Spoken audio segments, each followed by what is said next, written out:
Un cruel mundo en guerra, en que solo una cosa es capaz de detener una batalla.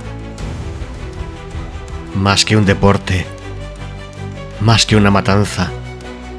Blood Bowl, el único deporte en que matar es divertido. Hola, bienvenidos de nuevo a Levines. Hoy en Trucos y Consejos, mirad qué página he encontrado. Los 10 mandamientos de Blood Bowl. No son 10, ya os advierto que son 7, no son 10, pero me ha gustado para el título. Y bueno, voy buscando cosas, como sabéis, estoy investigando para ver cómo jugar mejor constantemente y yo cada recurso que vaya viendo pues lo quiero compartir con vosotros. Así que esto es la comunidad.umbria.com, ¿vale? Academia Umbria Rocky League, los mandamientos del entrenador de Blood Bowl. Os dejaré el enlace en la descripción del vídeo. Y os voy a citar todo esto. Así que empezamos. Primero, haz las mínimas tiradas posibles. Un optimista te dirá que cada tirada de dados es una oportunidad de tener éxito. Un pesimista que cada tirada es una oportunidad de pifiarla. Tristemente en Blood Bowl los pesimistas son los que se llevan el gato al agua. Si analizas los encuentros de los mejores jugadores y los grandes torneos a nivel mundial, encontrarás un dominador común en todos ellos. Nada de tiradas innecesarias. Un buen entrenador de Blood Bowl es como un cirujano. Nunca raja más de lo que debe y nunca arriesga innecesariamente. Desde luego, vas a tener que tirar dados para jugar, pero la clave es hacerlo de forma inteligente. Si eso del azar no es lo tuyo y prefieres los juegos de puro esfuerzo intelectual o en los que prime la excelencia táctica objetiva, intenta otro juego. Aquí, cada tirada es un fallo potencial, una previsible pérdida de turno y una posible brecha en tus brillantes planes de victoria. Por lo tanto, y en resumen, cuantos menos dados tires, menos fallarás. Cuantas menos tiradas fallidas se producen, más probabilidades de ganar el encuentro. El secreto para incrementar tu porcentaje de victorias es empezar a tirar menos dados. Así que lo tenemos dado. Lo tenemos claro, lo tenemos dado. Lo tenemos claro, ¿eh? Primer mandamiento, las mínimas tiradas posibles. Segundo mandamiento, minimiza el riesgo. En la línea de antes, si fallas una tirada, pierdes el turno. Si fallas menos tiradas, perderás menos veces el turno. Si pierdes menos veces el turno, tus planes podrán seguir yendo como estaban previstos. Por lo tanto, haz lo que esté en tu mano para evitar fallar las tiradas que necesitas hacer para que los planes avancen. Haz primero todos los movimientos que no requieren tiradas. ¿Os suena de algo esto? De mi libretita del entrenador. Pues poco a poco, mientras investigamos, todos vamos llegando a esta misma información por caminos distintos, ¿vale? Esta es otra vía. Si estás defendiendo y puedes mover un jugador libre para presionar la bola o al carrier, que sea tu primera acción del turno. Cuando muevas un jugador libre junto a un oponente al que pretendes placar más tarde, intenta imaginar dónde va a acabar ese jugador en caso de que la tirada sea empujado. Asume que cada tirada que vayas a hacer fallará miserablemente. Antes de realizar cualquier acción, pregúntate, ¿hay alguna otra acción de menor riesgo de la que deba ocuparme antes de fallar esta tirada? Porque voy a fallarla sin duda, me lo huelo. Si acabas fallando, vas a estar lo más preparado posible para un nuevo revés del azar. Y si la tirada sale bien, una agradable sorpresa. Y esto tiene sentido porque, imaginad, el jugador se cuela por nuestra línea, está avanzando hacia la línea de touchdown, tenemos a un jugador que puede hacerle una penetración y tumbarlo a 2 dados, haciendo una esquiva, o imagínate que sin hacer el esquiva siquiera. Tenemos una segunda oportunidad, decimos, esto ya está hecho. Pero puedes fallar porque tienes que tirar dados. Cuando te sale todo mal te puedes cagar en nufle y todo lo que quieras, pero ¿podrías haber llevado un jugador o dos para presionar en caso de que te saliera mal? Esa es la pregunta que debes hacerte. Seguimos.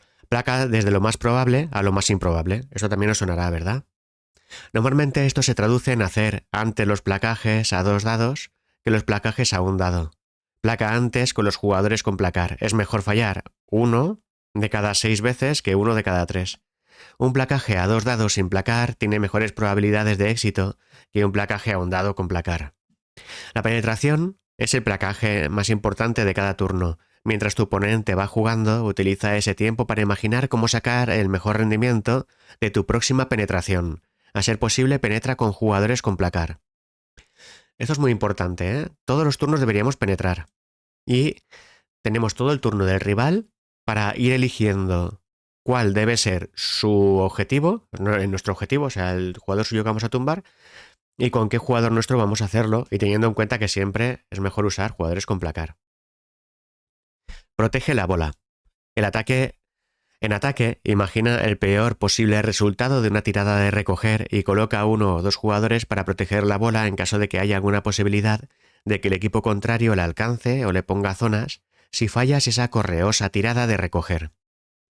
Lo mismo se aplica para las tiradas de atrapar. Intenta asegurarte de que haya jugadores propios en las casillas adyacentes al receptor para evitar perder turno si falla al atrapar la bola o para dificultar que el equipo rival la recoja con facilidad del suelo cuando falles la tirada de atrapar. Esto es muy importante y la verdad es que está muy claro, porque parece que recoger es algo que siempre nos da miedo, porque si te sale mal, aunque sea recoger a tres o más, solo te puede salir mal con uno o un dos, pero es que te salen. Y si no tienes un plan B, de repente entran con un cuchillo, entran como un cuchillo desde dos o tres partes distintas y de repente te ves a tu jugador solo con una nueva oportunidad para recoger, quizá ya no puedas correr con él, sino ya hacer un pase desesperado, porque si no te lo van a quitar y te van a marcar un touchdown como una casa. Entonces mejor que haya algún jugador para apoyar. Siguiente, usa los jugadores correctos para manipular el oblicuo. Siempre usa los jugadores con mayor agilidad que tengas disponibles para recoger la pelota. Si no eres un elfo, intenta resolver con entregas en mano situaciones en las que normalmente arriesgarías un pase. No ganas experiencia, pero implica menos tiradas que fallar. Limpia de zonas de defensa rivales la casilla de la pelota antes de intentar recogerla. Si un jugador tiene pasar, úsale para pasar. Si un jugador tiene atrapar, úsale para atrapar. Esto es obvio, pero es importante.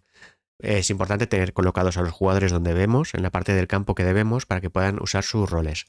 Y lo de limpia las zonas de defensa rivales de la casilla de la pelota antes de intentar recogerla es una obviedad también, pero es muy importante.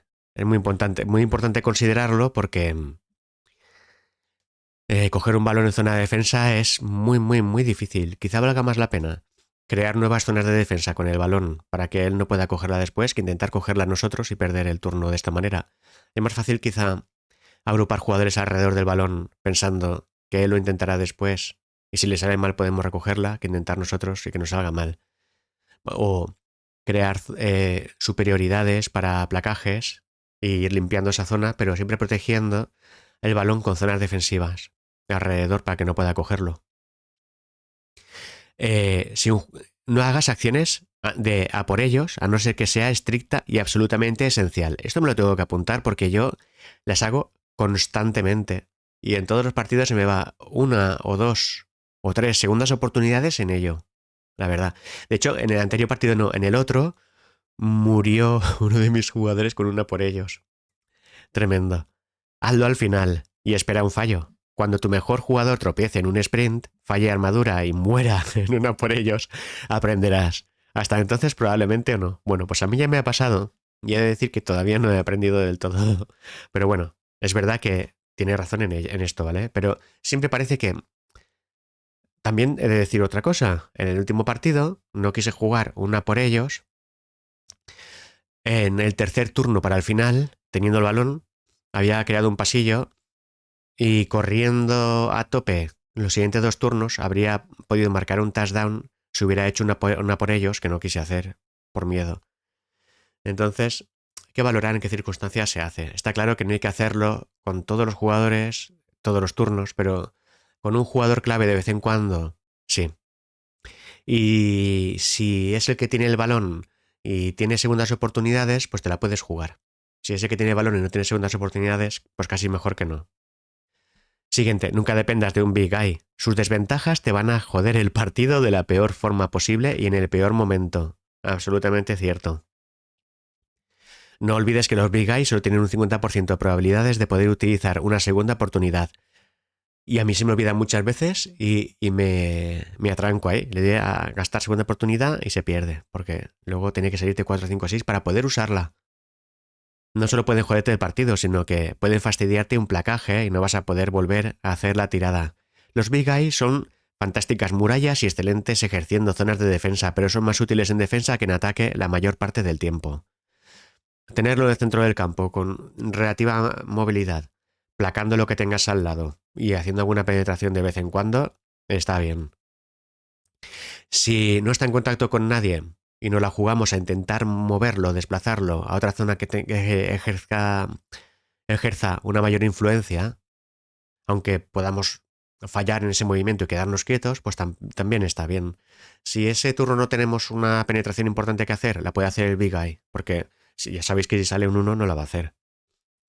Bueno, maximiza el riesgo rival, incluso defendiendo a un centauro del caos con un Triston Halfling, va a tener que esquivar o placar para salir de la zona de defensa, lo cual es siempre una oportunidad para que saque ese deseado doble 1 que acabe con el oblicuo en tus manos. También puede ocurrir que el pobre Halfling muera aplastado, pero si sigue estos mandamientos seguramente ya estabas preparado para eso. Protege la bola. Cada zona de defensa ejercida sobre una pelota en el suelo reduce las posibilidades de recogerla, lo que te decía antes. Tendrán que arriesgarse a recogerla o empujarte. Más tiradas, más usos potenciales, más posibilidades, posibles cambios de turno. 3. Controla el terreno. Controlar el campo de juego significa generar espacio para que tu carrier se mueva y negar a tus rivales ese espacio. No obstante, hacerlo sin ningún plan previo es la receta del desastre. Fallar una insignificante tirada a un dado no es solo un placaje fallido, es una pérdida de turno y es un jugador que posiblemente acabe en la enfermería. Esos son 9 zonas de defensa que ya no estás ejerciendo y y agujeros abiertos en tu línea. No hagas placajes a un dado a no ser que representen una gran ventaja táctica y que su fallo no te deje vendido. Esto es súper importante. Y yo me la noto desde ya. De hecho, en los 2 últimos partidos estoy más o menos usando algo así como esto y me está saliendo mucho mejor. Creo que debo enfocarme mucho más a esto y vosotros también. Lo mismo se aplica a las faltas. Si hay ventaja táctica, considéralo, pero si fallas y el árbitro te expulsa, vas a tener un jugador menos. Quizá valga la pena arriesgar a un zombie para quitarte un rival de encima, pero perder un posicional útil es una gitanada. Ostras, no me gusta nada esta expresión, Eh, pero perder una posición útil es un problema. Vamos a decir que es un problema, pero es que no me gusta nada, porque es que no es ni siquiera un insulto, es que es... Ostras, que es muy feo esto. Es que yo... Bueno, vamos a obviarlo, ¿vale? Pero no me gusta nada, nada. Recuerda que aunque los jugadores ocupan una casilla, ejercen 8 zonas de influencia alrededor suyo. Intenta imaginar sus zonas de defensa cuando te muevas. Esto lo tenemos fácil con el videojuego, porque nos salen dibujadas ya las zonas de defensa, lo tenemos muy claro. 3 jugadores en línea tienen 12 zonas de defensa. Esos mismos jugadores separados en una casilla tienen 18 zonas. Separados 2 casillas, 24 zonas. Pero claro, se apoyan menos para una posible penetración. Eso también está claro. Entonces hay veces que para montar una pantalla puedes montarla muy separada. Si el equipo rival es un equipo pegador, te va a atizar igualmente, pero la montar muy separada, ninguno va a llegar, va a tener que tumbarte toda la pantalla si es que tú eres capaz de pasar con tu jugador en el turno siguiente por esa pantalla. Y si no, a lo mejor te interesa ponerla más apretadita para tener esos apoyos en defensa, pero la pantalla es menos estirada y por lo tanto puedes avanzar menos con el jugador. Quiero decir que esto de las zonas de defensa también hay que considerarlo con los apoyos que se tiene y ver en cada caso, en cada situación, lo que más nos interesa. Bueno, aquí yo voy haciendo incisos, ¿no? Incisiones iba a decir, como estoy con el Blood Bowl, me salen y más incisiones que incisos. Pero bueno, voy haciendo incisos y ahora veo que va a referirse a lo que estaba diciendo yo, creo. Esta no es siempre la mejor estrategia, pero recuerda que apiñar jugadores no significa exclusivamente fuerza, sino espacios libres para que te cuelen, para que te la cuelen. Líneas de banda igual a aléjate, primo. Es que tiene una forma de expresarse que no me gusta este chico. Líneas de banda igual a aléjate de allí, vamos a poner. Cualquier jugador que pase por allí para las risas tiene un 99% de probabilidad de acabar entre las botas y puñales de los hinchas del equipo rival. Esto sabéis que me ha pasado últimamente. Y sabéis que disfruto mucho cuando se lo puedo hacer yo a alguien. De hecho, es que quiero ponerme furia con algún jugador para poder empujar por las bandas a alguien que esté a 2 casillas. Y me hace falta, sí. Del mismo modo, si consigues empujar a un rival a la banda y puedes darle el golpe de gracia hasta el público, hazlo. Después de los movimientos sin tiradas, claro, asegúrate de mirar las habilidades de cada uno de tus jugadores antes de comenzar a desplegar tu equipo. Más adelante, intenta memorizar por qué zona del campo se está moviendo cada uno de ellos, o al menos por cuál de las bandas vas a encontrar más oposición. Si tienes dificultades, apunta en un papel los jugadores a tener especialmente en cuenta. Esto es muy útil, ¿eh? Suele ser demasiado tarde cuando descubres que te han colado un arma secreta fichada con incentivos o un jugador con más fuerza de lo habitual si no lo hiciste al empezar el partido. Quizás sea más útil para jugar físicamente con el tablero que para el videojuego, pero es muy útil tenerlos muy fichados y si te hace falta incluso tenerlo anotado en un papel. Mandamiento número 4. Gana el partido marcando más goles que el rival, más touchdowns. Masacrar a los elfos es divertido, cierto, pero el objetivo de todo eso es ganar, no lo olvides. ¿Ves? Yo ahora estoy en eso. Antes jugaba solo a machacar y luego si eso, intentaba meter un touchdown. En mi etapa anterior, hablo de hace bastantes meses, y no se me daba tan mal, ¿sabes? A lo mejor ganaba 4 partidos y perdía 3. Pero mi índice de victoria siempre iba por encima. Y ahora estoy jugando a ganar el partido y estoy aprendiendo a jugar a Blood Bowl verdaderamente. Como dice Frumfrim, antes solo jugaba una cosa. Y muchas veces no me salía mal cuando no podía, pero cuando podía me salía brillante. Pero ahora que estoy aprendiendo a jugar y tengo muchas más variaciones tácticas y técnicas y todo eso, me está costando coger el pulso otra vez de la victoria, aunque ya creo que voy un poquito en el buen camino. Pero sí que es verdad que me estoy convirtiendo en un jugador de Blood Bowl. Antes era solo un hooligan pegando leches. Así que este consejo muy bien. Si estás jugando un equipo móvil que solo necesita 2 o 3 turnos para marcar, dejar que un equipo lento marque rápido en la primera parte no es una mala cosa. Te da varios turnos en la primera parte para igualar el resultado y seguramente marques de nuevo si recibes la bola al comienzo de la segunda parte. Es decir, que si tienes un equipo rápido y te toca defender, ábreles un pasillo, déjales pasar, presiónales por detrás, empújales hacia el touchdown para que te marque, haya menos pelea y tú puedas empatar rápidamente el partido después. Igual quizá dejes pasar algún turnito más o menos, pero acabas empatando antes de que termine el partido. O sea, la primera parte, a la segunda parte con las mínimas bajas posibles.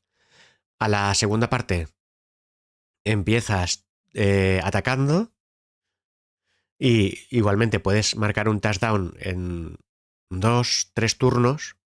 Te pones por delante y te queda ya el resto del partido, algo más de media parte, para defender a cara a perro y quedarte con la victoria o con un empate si te saliera mal. Esa es la estrategia que nos propone aquí el amigo, el primo. Sigo. Frenar al juego. Es que me hace tanta gracia esta forma de expresarse. Es muy antigua. Quizás esto sea de los años 90, no lo sé, pero... no. Bueno, vamos a seguir. Frenar el juego a base de placajes es una táctica perfectamente legal para retrasar el momento del touchdown. Aunque el juego se gana marcando goles o touchdown y no placando haciendo faltas, es mucho más sencillo hacerlo si tienes 11 jugadores y el rival tiene 4. Hay ventajas tácticas en ser agresivo si eso te va a dar ventaja numérica. Vale, que es lo que siempre intento yo, pero porque acordaos que llevo un equipo de elegidos del caos. Si llevara un equipo del FOS no iría a eso, iría a otra cosa. 5. Los mandamientos anteriores pueden y deben romperse. Es decir, todo esto es abierto y flexible. Esto me gusta mucho. Más que ninguna otra cosa, lo que diferencia a un equipo sólido consistente de uno excelente son sus elecciones sobre cuándo prestar atención a los augurios, me gusta mucho esta expresión, muy on-roll, y cuándo intentar algo arriesgado con una gran recompensa. Como un entrenador sopesa el riesgo potencial de una acción contra la potencial recompensa, es lo que define su estilo de juego único y futuro éxito de su equipo. Para comprender el factor riesgo-recompensa, debes conocer el riesgo. Analiza cuáles son las probabilidades de éxito y cuáles son las consecuencias de un fallo. Con conocer las probabilidades no es necesario sacar la calculadora, Con estimar que algo tiene un tercio de probabilidades es suficiente. No es necesario perder 2 minutos en calcular que la probabilidad real es de 73 partido 216, a pesar de que en el videojuego, sin que nos sale esto, nos malacostumbra un poquito en ese sentido. Debes conocer las recompensas. Analiza cómo va a afectar al resultado del juego una posible tirada exitosa. Toma riesgos para explotar posibles ventajas, no para compensar debilidades. La amenaza de pérdida de turno desaparece en tu última acción, por lo que un fallo con tu último jugador es menos importante que un fallo en la primera acción del turno. Claro, lo que hablábamos antes, las acciones de mayor riesgo, dejarlas para el final. Una vez entiendas las reglas anteriores, podrás reconocer oportunidades que surgen al realizar primero acciones que implican riesgo, como realizar una esquiva para disponer de más apoyos en otra zona del campo. Situaciones donde las consecuencias de una pérdida de turno no son decisivas, o las situaciones donde una pérdida potencial de zonas de defensa y apoyos no es significativa. Yo pondría un ejemplo aquí, que acabo de vivir en un partido. Imagina que el jugador te ha ganado la espalda completamente, está corriendo con un jugador, posiblemente no llegue a marcar touchdown en el siguiente turno, pero al otro sí. Y tú tienes muchos placajes muy claros a 2 dados que hacer por detrás, ¿no? Cerca a la línea de centro de campo, muchas tiradas sencillas donde le vas a barrer todo el equipo. Y sin embargo tienes una tirada crítica, una jugada crítica, que es un jugador que debe salir de una zona de defensa esquivando a 3 o más, correr todo lo que dé de sí, las piernas, forzar una, forzar otra, no otra por ellos, y hacer un placaje a 2 dados. Con eso, derribas al jugador que te está amenazando, la pelota cae al suelo, ese jugador queda tumbado en el suelo y solo, y él no tiene otros jugadores que llevarte a esa zona. ¿Qué harías antes? ¿Todas las tiradas sencillas y luego esa jugada de riesgo? ¿O esa jugada que es la clave? Y luego, si sale bien, ya todas las tiradas sencillas. Porque yo aquí me saltaría todas las reglas, utilizaría el mandamiento número 5 y rompería todo lo anterior para ir primero a la jugada clave y luego ya veríamos lo que pasará después. Porque me parece crítico, porque si alguna de las tiradas sencillas la fallas, él te va a marcar un touchdown con toda la tranquilidad del mundo. Pero si esto lo aciertas, tienes el control del partido en tu mano. Entonces hay cosas que son críticas y que debemos saber, como dice él, ver el balance entre riesgo o recompensa, ¿vale? Mandamiento número 6. Los placajes a un dado. A ver qué nos dice el primo sobre este mandamiento. ¿Por qué son tan malos? No siempre son malos, ¿eh? Imagínate que estás en la banda con un pobre diablo y junto a la banda tienes a una mala bestia que te lo va a empujar al siguiente turno. No puedes escapar porque no tienes agilidad suficiente, no tienes apoyos para darle. Tiene más fuerza que tú. Si no haces nada, él te va a empujar y vas a salir al público. Y si placas, vas a placar con 2 dados en contra. Pues es mejor placar con 2 dados en contra y finalizar el turno así. O sea, dejarte esa jugada para el final del turno. Porque a malas tú caes en el sitio en el que estás y luego ya no lo levantas. Pero si te lo empuja, se va fuera del público y lo mínimo que te puede pasar es que se pierde toda la parte. De ahí a tiran directamente a armadura. O sea que te puede pasar cualquier cosa. Pero en general sí que es verdad que son malos, ¿vale? Salvo que tú tengas placar y el otro no, que es una situación de riesgo, pero no tanto. Pero bueno, vamos a ver lo que dice aquí el amigo. ¿Por qué son tan malas? Básicamente porque el riesgo que implica acabar en el suelo, incluso con una herida grave o la muerte, si se traspasa la armadura y perdiendo turno con unas probabilidades demasiado altas, como para ser una tirada aceptable.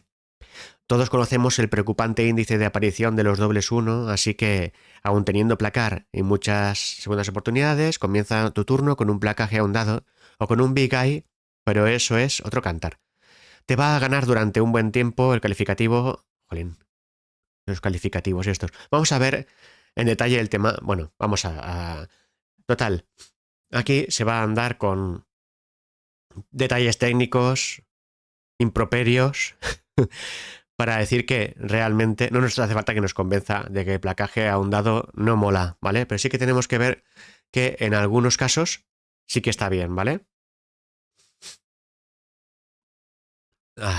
Dice, también hay placajes ahondado buenos. El mejor normalmente es para zumbarle al ball carrier, ah, ya sea dentro de una caja. Así sea dentro de una caja, pone.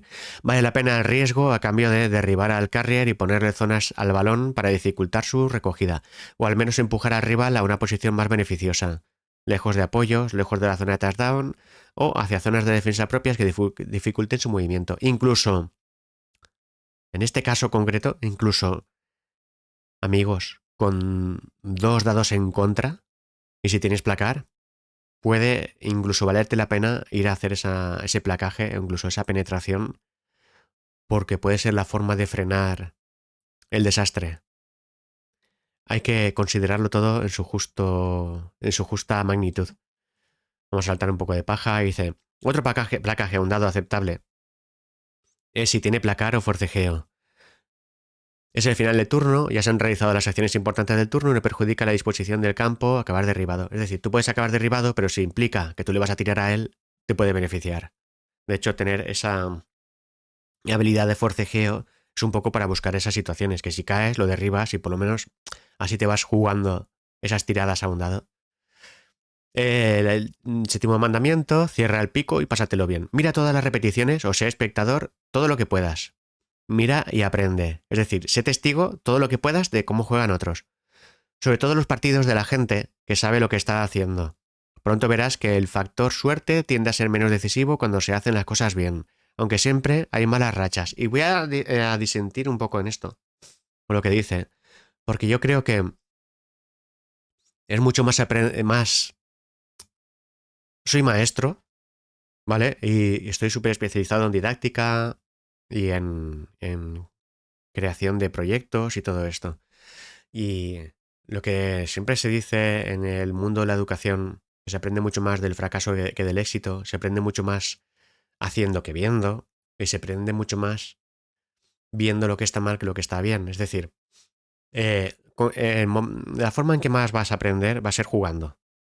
Jugando, jugando y jugando. Vas a aprender más cuando pierdas que cuando ganes. Eso es indiscutible, porque cuando ganes, eh, tu cerebro está en otro modo distinto que cuando has perdido. Cuando pierdes vas a aprender mucho más. Tú vas a avanzar según tus derrotas. Cuando no puedas jugar, mira jugar a otros. Pero vas a aprender más cuando veas las cosas que hace mal el jugador a que ves que las cosas que hace bien. De hecho, yo ahora estoy en una fase en la que estoy haciendo muchas cosas mal. Cuando empiece a hacer muchas cosas bien, tendré que esforzarme mucho y hacer muy didáctico todo lo que hago para que pueda ser útil para los alevines. Porque llegará un momento en que todos dejaremos de ser alevines y seremos expertos, como dice Frumfrin, de zero to hero, ¿no? Pero en el momento que ya no eres un alevín, es muy difícil tú enseñar a los demás jugando y ganando. Si lo que vas a enseñar es lo guapo que eres. Para enseñar, tienes que enseñar perdiendo. Y cuando ya vas ganando mucho, tienes que ser tremendamente didáctico, mostrar todas las opciones que habría, por qué tomas esta, por qué estás mejor. Cuando te equivocas, hacer mucho énfasis que te has equivocado y por qué y todo eso. Porque se aprende de la derrota, amigos. Eso de, sobre todo los partidos de la gente que sabe lo que está haciendo, no va a ser útil para vosotros.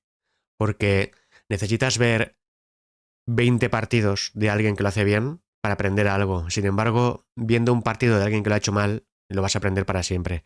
Si yo en un partido hago mal una caja porque la he hecho en forma de cruz, cosa que hacía al principio, y hay vídeos aquí que lo demuestran, cuando veáis que me penetran de todas las maneras y me quitan el balón como quieren, os vais a dar cuenta de que la caja en cruz en la vida se debe hacer. Pero si me veis hacer cajas en X desde el primer partido hasta el último, nunca os plantearíais no hacer una caja en cruz. Y cuando jugaréis vosotros, alevines, podríais montar una caja en cruz. Y cuando os la quitaran con toda la facilidad, podríais pensar, no lo entiendo, si he hecho una caja. Igual que lo que veo en YouTube.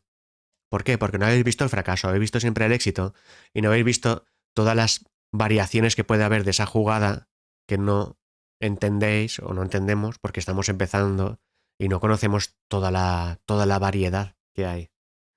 Hay que entender que Blood Bowl es un juego complejo. Es un juego complejo como el ajedrez, muy técnico como el ajedrez, con muchísimas más variables que el ajedrez, porque entra en muchos más tipos de... Porque el rival nunca es igual que tú, o no suele serlo. Hay progresión, vas modificando los jugadores, hay habilidades, hay tiradas de dados. Es muchísimo más profundo, ¿vale? Más táctico, o sea, más táctico no, más variable. Entonces es mucho más difícil de dominar. Lo peor que te puede pasar en el ajedrez es que también juega tu rival. Pero aquí en Blood Bowl, que no juega solo, vamos. Pero aquí en Blood Bowl, aparte de eso, tienes muchas variaciones, muchas variaciones sobre la mala suerte, sobre cómo has creado tu equipo, sobre cómo ha creado tu rival tu equipo. No es lo mismo cuando juegues contra vampiros que cuando juegues contra elfos silvanos que cuando juegues contra elegidos del caos. Y te vas a enfrentar a situaciones completamente distintas. Y aunque tengas un rol de juego, no te va a valer casi nunca. Y aunque tengas un rol de juego contra equipos débiles y otro contra equipos fuertes, tampoco te va a valer casi nunca. Entonces es lo bastante complejo este juego, como para andar diciendo que la manera de aprender es ver jugar a la gente que sabe. Para nada, creo yo. Estás súper equivocado. Y bueno, hasta aquí los 7 mandamientos que nos proponen en esta página web, la comunidad Umbría. Si queréis explorarlo, pues mira, aquí tenéis a las menos tiradas posibles, estamos de acuerdo. Minimiza el riesgo es lo que digo siempre, primero las jugadas de menos riesgo, luego hacia las que más. Controla el terreno, pues ya hemos visto lo de las zonas de defensa, todo eso que debemos crear. Si a veces tenemos que defender más pegaditos, apretar filas o más separados, depende de a quién nos estemos enfrentando. Gana el que más goles meta. Vale, esto parece una obviedad, pero es importante porque os puede pasar como a mí, que me perdía en la masacre y no pensaba en marcar touchdown. Y hay que pensar en marcar de alguna manera. Vale, lo de ser flexible es muy importante. Mucho cuidado con los placajes a un dado y, y que hay que estudiar Blood Bowl. Como dice Frumfrim, no solo jugar, sino también hay que, pues, buscar alguna información por allí, seguir canales como este, ver partidos de gente que juega mal, digo yo. Y con eso, pues poquito a poco podremos ir mejorando nuestro juego. Vale, hasta aquí el consejo de hoy, consejito, esta página que he encontrado, que espero que disfrutéis. Un abrazo y nos vemos pronto, alevines.